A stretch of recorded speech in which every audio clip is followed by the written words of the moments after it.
বিগত দিনে যে সরকার ছিল ফ্যাসি সরকার এবং পরবর্তীতে যে সরকার হচ্ছে তারা মনে করছে যে আসলে এই তিস্তা মহাপ্রকল্প বাস্তবায়নের জন্য বাইরে থেকে টাকা প্রয়োজন আছে, কিন্তু আমরা দেখি যে বাংলাদেশের অন্যান্য যে জেলাগুলো আছে সেই জেলাগুলো যদি কোনো প্রজেক্ট হয় তাহলে বাংলাদেশ থেকে টাকা দেওয়া হয়, তাহলে তিস্তার বেলায় কেন না? আমরা মনে করি আমাদের এই অঞ্চলে যারা সচিব যারা আছে, যারা দায়িত্ব যারা আছে, তারা তাদের যে জায়গা থেকে তাদের যে কাজটা করা উচিত তারা সেটা করেন, এবং এই অঞ্চলে বেশ কিছু রাজনীতি দল আছে যারা ওই প্রেশারটা দেন। এবং আমরা মনে করি সরকারের অনেক বড় নেতা যারা বিভিন্ন জায়গায় দায়িত্ব পালন করছে তারা এই জিনিসগুলো খুব বাজেভাবে দেখে, এবং এই অঞ্চলের উন্নয়ন না হওয়ার কারণে যে সমস্যাগুলো হচ্ছে তার জন্য তারা দায়ী। তিস্তা মহাপরিকল্পনা অতি দ্রুত বাস্তবায়ন করা, কারণ আপনারা খুব বেশি দূরে যাওয়ার প্রয়োজন নাই। আপনারা গঙ্গাচড়া উপজেলার মর্নিয়া ইউনিয়নের তালপট্টিতে যান, আমরা সেখানে কয়েকদিন আগে গিয়েছিলাম।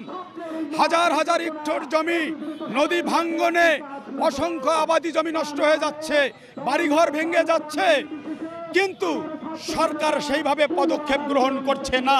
তিস্তা মহাপরিকল্পনা বাস্তবায়ন হলে এই অঞ্চলের মানুষের দীর্ঘদিনের যে দুঃখ কষ্ট, শুধু গঙ্গাচড়া নয়, রংপুর অঞ্চলের গাইবান্ধা, কুড়িগ্রাম, নীলফামারী, কাউনিয়া, পীরগাছা, গঙ্গাচড়া সহ গোটা উত্তর অঞ্চলের মানুষের দীর্ঘদিনের যে প্রত্যাশা, তিস্তা মহাপরিকল্পনা বাস্তবায়ন হলে সেটি পূরণ হবে। যে স্বাধীনতা পরবর্তীতে এই ৫৪ বছরে বিভিন্ন সময় বিভিন্ন রাজনৈতিক দল রাষ্ট্র ক্ষমতায় এসেছে। তিস্তা মহাপরিকল্পনা বাস্তবায়নের দাবিতে উত্তরাঞ্চলের মানুষের ভাগ্যের পরিবর্তন ঘটানোর জন্য কথা বলেছে, আশার বাণী শুনিয়েছে।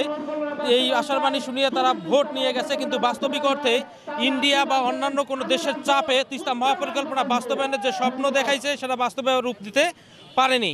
কিন্তু বর্তমানে এই ইন্টারিম সরকার ইন্ডিয়াকে ভয় করে কি তিস্তা মহাপরিকল্পনা বাস্তবায়ন করতে চাচ্ছে না? স্বাধীনতা পরবর্তীতে কি আমরা বারবার অবহেলিত থেকে যাব? স্বাধীনতার যুদ্ধে সর্বপ্রথম শহীদ শম্ভু সরকার এই রংপুর অঞ্চলের ছিল।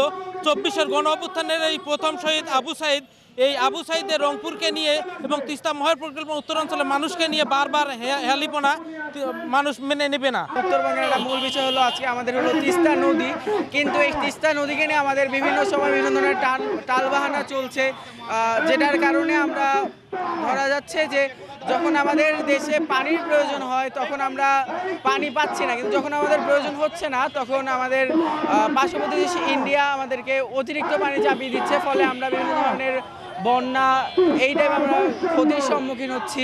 আমরা আসলে চাই যে আমাদের যাতে বাংলাদেশের মানুষ সুখে থাকতে পারে এবং আমাদের এই তিস্তা মহাপরিকল্পনা বাস্তবায়ন হয়। আমাদের এই তিস্তা মহাপরিকল্পনা বাস্তবায়ন হলে আমাদের সাথে তারা এরকম করতে পারবে না, তাই মূলত আমরা আজকে এখানে আসা।